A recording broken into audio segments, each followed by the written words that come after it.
All right, so it's the end of the year, and you need to figure out how you're going to clean up your Google Classroom to make room for classes for next year and just to kind of get all the junk out of the way. So I'm going to show you today how you can archive classes.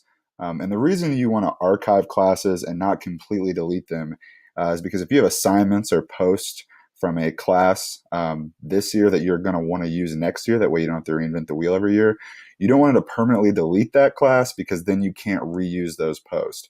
But you can archive them, get them out of your way, but those posts will still be available to you for future classes, and your students can go back into those classes and look up things if they need to. They just can't post or comment in those classes.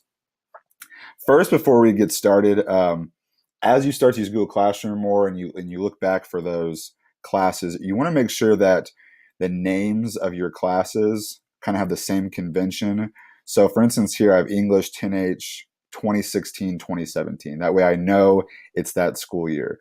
So I would recommend going in and make sure you put some type of tag on all of your classes. That way you know what school year it's from or what semester. So if you need to do that, for instance, if I'm going to do it here, I'll just click these little three dots on my classroom page and hit edit. And then I could type in here and change this to whatever I need to change it to. And then hit save. And it takes a second, but then it changes that to 2017. So I know that's what it is. So I would definitely recommend doing that first. Okay, so now that you have your classes kind of figured out and you have them all named the right way, in order to archive that class, kind of get it out of your main page here, you're just going to hit these three dots again and hit archive. And it'll give you a message saying you and your students will be able to make changes, but you can still view the class and archive classes in the menu. And all your class files will remain in your Google Drive, so you won't lose any of those. And even if you delete a class, you won't lose your files in Google Drive. So if you made a Google Doc or a Google Slides presentation or something for your students to work on through Google Classroom, you won't lose that even if you permanently delete the class. So I'm going to click archive, and it's archiving, and there it's gone. So let's say I need to go look at those archive classes, or maybe I want to bring a class back, accidentally archive when I didn't want to. I'm just going to know where those classes go. So up here at the top, three lines, I think it kind of looks like a hamburger. You click that, scroll down to archived classes, click archive classes, and now here are all my archived classes. And you see they have this kind of like diamonds in them. That way you know they're archived. So that's where they live, and I can hit those three dots and hit restore, and that'll bring the class back to that main menu and make it live again.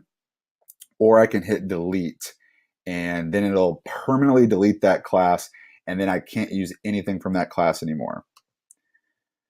So I'm going to go back up here and hit classes, and I want to show you what I'm talking about as far as when I archive it, I can still reuse post. So I'm going to jump into this class, and we just archived that class that said English 10H 2016-2017. So down here in the plus sign, if you didn't know, there's your options for what you can post. This very top one says reuse post. So I'm going to click that. And a lot of times it'll open it up for the class that you're already in. If you ever want to look at all your classes, just hit the back button in the top left. And here's all your classes. And you can see that one I just archived is right here. It says archived. So it's all my live classes and archived classes. If I click on this one, then here brings up all the assignments and posts for that class. So I only had one here, but let's say I wanted to use that post in my new class. So if next year when I have my English 10H 2017-2018 and I want to use one of the posts that I already created last year, not reinvent it, I just click here. I always click create a new copies of all attachments just to make it easy and clean. And then I hit reuse, and takes a second, but then a window will pop up, and now I can make any adjustments I want to make. So now the template I used last year is still there. The title, if I would have had instructions, would have all been there, but now I can change the due date, I can change topics, I can change how students might work with this file, I can add more files, delete this file, what have you, and assign it. So even though I archived that class, they're still there. So I'm going to X out of that. and go back to classes. So as you start cleaning this up, I think it's a good idea to go ahead and make sure you name all of your classes in the school year. That way you keep those straight. Remember, just go and click the 3 dots and hit archive. If you really want to delete a class, you can go into those archive classes and delete it.